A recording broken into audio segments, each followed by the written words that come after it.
No, I just want to say that it sounds like you were just a pilot up flying.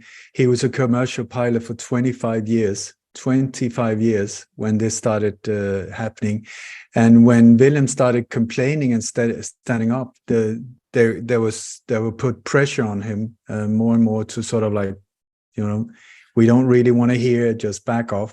So in the end, he joined up with another former pilot who was a chemist, and so Willem started flying with secret test tubes underneath his uniform to test the air inside the planes, just to make sure, is it radiation, is it the air? I mean, nobody had heard about this before, or it was starting to come forward. Now it's all over the world. 60 Minutes and many other have made documentaries about it, what is now called the aerotoxic syndrome, which is exactly what Willem was suffering from. But after that, when Willem, if it's okay for you if I say, he came to the company, he started saying, listen, this is what is going on, you have to do something. And that's when the real problems started, when they really tried to shut him down, and where he was standing up, I think for like, I don't know how many years.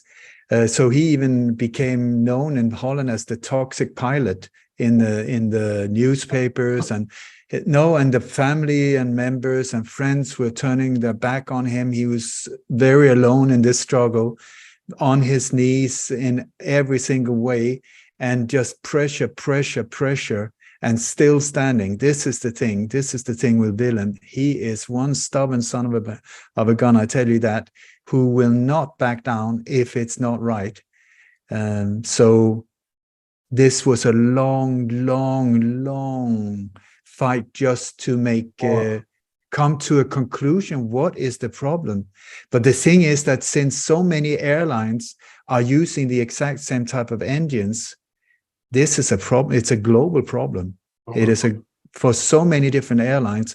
And so for someone that comes forward, I mean, they have not done it on purpose to start with. It's just that now, if they would start accepting what is going on, with all the chances of being sued for death, and because many people have, I mean, as I know, many people have died, all kinds of weird symptoms, all kinds of diseases when it comes to stewardesses and crew members and so on. Is that correct? It is correct. It's a very sad thing. It's very morbid, actually.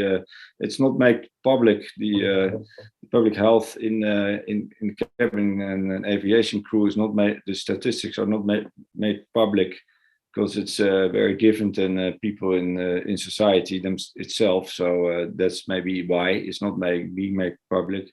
But I know it. The health problems are a very big issue in aviation, and this just being ignored. The sad thing is that you can do something about it as well. So in the beginning, I was like, okay, we have this issue, we're going to fight this with the company. I was still in this sort of cult structure of this company. KLM is a pioneer. We're going to tackle this problem as the first company. We're going to do something about it, because there are some solutions for it. For instance, you can test people on a sensitivity for these compounds, because it's not everybody who is hypersensitive for this. It's like a group of 3 to 5% of people who are just hypersensitive for it. They are not able to just break these toxins down, so they're building up in the system.